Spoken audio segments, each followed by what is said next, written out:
মলদ্বারে রক্তপাতের অনেক কারণ থাকতে পারে। যদি দেখেন যে আপনার মলদ্বারে রক্ত দেখা দিচ্ছে বা মলদ্বারে রক্তপাত হচ্ছে, তাহলে এই রক্তপাতের কারণ খুবই সাধারণ হতে পারে, আবার অনেক ক্ষেত্রে তা অনেক জটিল পর্যায়েও হতে পারে। এছাড়াও মলদ্বারে কোনো রোগ ব্যাধির কারণেও রক্তপাত হতে পারে। অনেকেরই মলদ্বারে অনেক ধরনের রোগ ব্যাধি হয়ে থাকে, যার কারণেও মলদ্বারে রক্তপাত হতে পারে।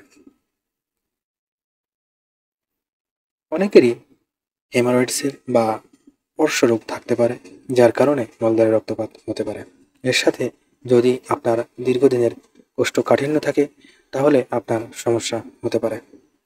তার সাথে ডায়রিয়া, এবং আপনি যদি ফাইবারযুক্ত বা আঁশযুক্ত খাবার কম গ্রহণ করে থাকেন, তাহলে আপনার কোষ্ঠকাঠিন্যর সমস্যা দেখা দিতে পারে, যার কারণেও মলত্যাগের সময় রক্তপাত হতে পারে, রক্ত আসতে পারে।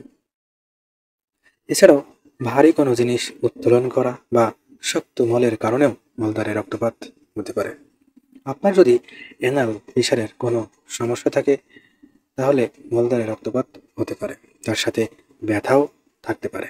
এছাড়াও যদি অন্ত্রের কোনো সমস্যা হয়ে থাকে, আপনার যদি পেপটিক আলসার হয়ে থাকে, প্রদাহজনিত অন্ত্রের কোনো রোগ হয়ে থাকে, এছাড়াও যদি কোলন ক্যান্সার হয়ে থাকে, তাহলেও মলদ্বারে রক্তপাত হতে পারে।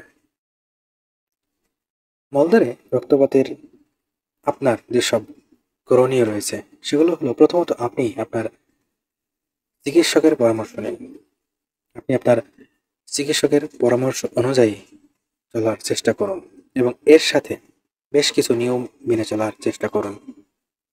তাহলে একটি পর্যায়ে আপনার এই মলদ্বারে রক্তপাতের সমস্যা অনেকাংশেই দূর হয়ে যেতে পারে এবং আপনি সম্পূর্ণভাবে নিরাময় পেতে পারেন। অনেক ক্ষেত্রে মলদ্বারে ব্যথা, জ্বালাপোড়া, চুলকানি থাকতে পারে। উষ্ণ পানির ব্যবহার আপনাকে উপশম দিতে পারে। সকল ক্ষেত্রে পরিষ্কার পরিচ্ছন্ন থাকার চেষ্টা করুন।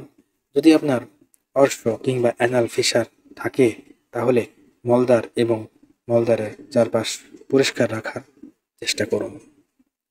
পরিমাণ মতো পানি পান করুন।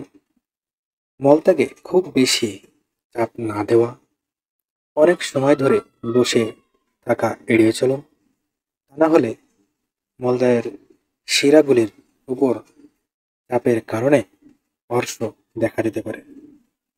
ফাইবার সমৃদ্ধ খাবার গ্রহণ করুন এবং চিকিৎসার পাশাপাশি এই সমস্ত নিয়ম মেনে চলার চেষ্টা করুন। তাহলে একটি পর্যায়ে আপনার এই মলদ্বারের সমস্যা অনেকাংশেই দূর হয়ে যাবে।